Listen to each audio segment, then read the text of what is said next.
బంగ్లాదేశ్ రాజధాని ఢాకాలో హిందూ సంఘాలు విద్యార్థులు వేలాదిగా రోడ్లపైకి వచ్చి భారీ నిరసనలు తెలిపారు. నార్త్ బంగ్లాదేశ్లోని గాయిబంద్ జిల్లాలో కొందరు ఇస్లామిక్ రాడికలిస్టులు శ్రీరాముడి చిత్రపటాన్ని అవమానించారు. ఈ వీడియోలు సోషల్ మీడియాలో వైరల్ కావడంతో హిందూ సంఘాలు తీవ్ర ఆగ్రహం వ్యక్తం చేశాయి. శ్రీ శ్రీ రాధగోవింద దేవాలయ కమిటీ ఆధ్వర్యంలో 81 అడుగుల ఎత్తైన శ్రీరాముడి విగ్రహాన్ని ప్రతిష్ఠించడానికి అన్ని ఏర్పాట్లు చేసుకున్నారు. আমরা জাগো নিউজ ফেসবুক লাইভের মাধ্যমে শোনানোর চেষ্টা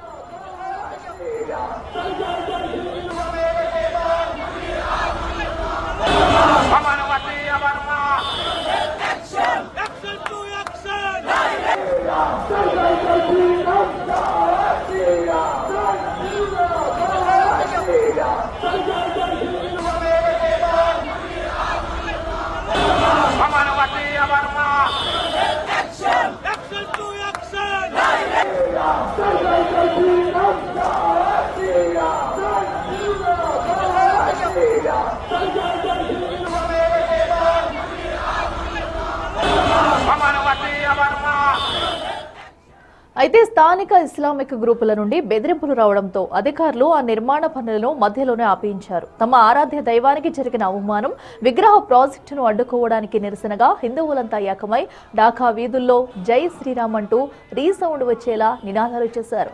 దేవుణ్ణి అవమానించిన నిందితులను వెంటనే అరెస్టు చేసి కఠినంగా శిక్షించాలని, అలాగే 81 అడుగుల విగ్రహ నిర్మాణ పనులను వెంటనే ప్రారంభించాలని హిందూ సంఘాలు బంగ్లాదేశ్ ప్రభుత్వానికి 72 గంటలు గడువు విధించాయి. హిందూ మహజ్యోత్ వంటి సంస్థలు మైనారిటీలైన హిందువుల రక్షణ కోసం 8 డిమాండ్లను బంగ్లా ప్రభుత్వం ముందుంచాయి. అందులో మైనారిటీ రక్షణ కమిషన్ ఏర్పాటు చేయడం, దేవాలయాలకు భద్రత కల్పించడం ఇలాంటివి ఉన్నాయి. ఒకవేళ ప్రభుత్వం తమ గడువులోపు స్పందించకపోతే దేశవ్యాప్తంగా నిరసనలు, ర్యాలీలు చేపడతామని హిందూ విద్యార్థి నేతలు హెచ్చరించారు.